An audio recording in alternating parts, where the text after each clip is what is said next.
Baik, perkenalkan nama saya Indrina Apsa dengan NIM 23020950010. Di sini saya akan menjelaskan tentang sejarah ketiga, atau keselamatan dan kesehatan kerja. Yang pertama itu masa revolusi industri abad ke-19.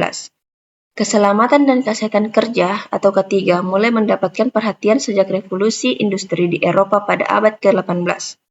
Saat itu, kondisi kerja di pabrik sangat buruk. Jam kerja panjang, ventilasi minim, dan hampir tidak ada perlindungan bagi pekerja. Akibatnya, banyak pekerja mengalami kecelakaan dan penyakit akibat kerja. Seiring meningkatnya kasus kecelakaan, muncul laporan-laporan yang menyoroti pentingnya perlindungan tenaga kerja. Hal ini mendorong pemerintah mulai menerapkan regulasi dasar, seperti pembatasan jam kerja anak dan standar keselamatan minimum. Yang kedua itu awal regulasi ketiga, abad ke-19 sampai 20. Pada abad ke-19, berbagai negara mulai menerapkan undang-undang keselamatan kerja. Inggris misalnya, memperkenalkan faktor ST di tahun 1833 yang mengatur jam kerja anak dan standar kebersihan pabrik. Pada abad ke-20, di Amerika Serikat dan Eropa mulai diterapkan regulasi ketat terkait keselamatan kerja di industri berisiko tinggi, seperti pertambangan dan manufaktur. Pada tahun 1919, International Labour Organization atau ILO didirikan untuk menerapkan standar keselamatan kerja global. Perkembangan ketiga modern, abad ke-20 sampai 21. Di abad ke-20, kesadaran akan ketiga semakin meningkat. Beberapa tonggak penting meliputi.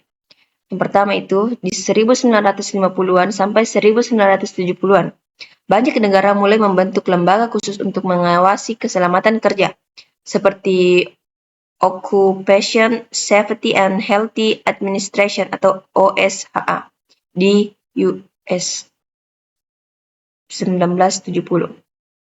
Dan kedua, 1980-an sampai 1990-an. Fokus ketiga berkembang tidak hanya pada keselamatan fisik, tetapi juga pada keselamatan mental, ergonomi, dan keseimbangan kerja hidup. Dan yang terakhir, tahun 2000-an sampai sekarang.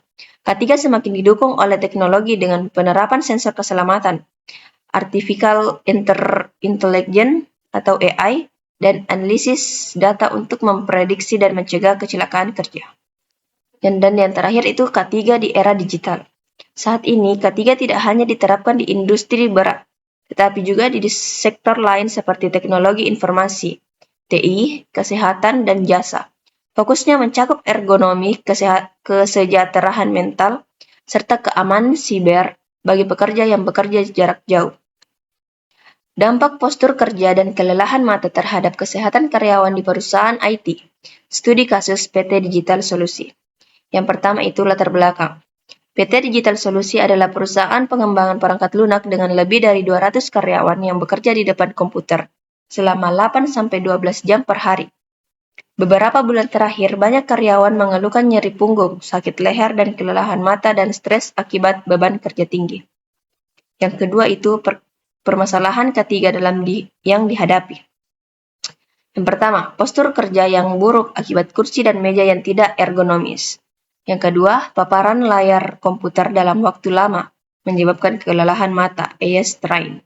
Yang ketiga, kurangnya istirahat dan peregangan saat bekerja, meningkatkan risiko carpal tunnel syndrome atau CTS dan masalah muskuloskeletal. Yang keempat, beban kerja tinggi, menyebabkan stres dan kelelahan mental. Dan yang terakhir, kurangnya kesadaran ketiga, karena tidak ada pelatihan tentang ergonomi dan keselamatan mental bagi karyawan. Yang ketiga itu, dampak terhadap perusahaan dan karyawan. Yang pertama, menurunkan produktivitas. Banyak karyawan sering merasa lelah atau sakit. Yang kedua, tingkat absensi meningkat, terutama pada bagian pengembang perangkat lunak. Dan yang terakhir, risiko cedera jangka panjang seperti gangguan tulang belakang dan masalah mata. Yang keempat itu solusi yang diterapkan oleh PT Digital Solusi.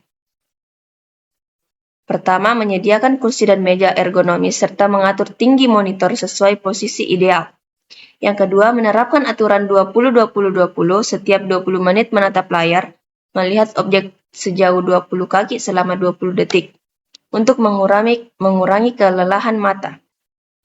Yang ketiga, mewajibkan istirahat aktif setiap 2 jam untuk melakukan peregangan atau berjalan sebentar. Yang keempat, memberikan pelatihan ketiga khusus bidang TIK, seperti ergonomi, kerja, dan manajemen stres. Yang kelima, menyediakan aplikasi memantau postur kerja yang memberikan peringatan jika duduk terlalu lama atau dalam posisi yang buruk. Studi kasus ini menunjukkan bahwa penerapan ketiga di bidang TIK sangat penting untuk menjaga kesehatan dan produktivitas karyawan.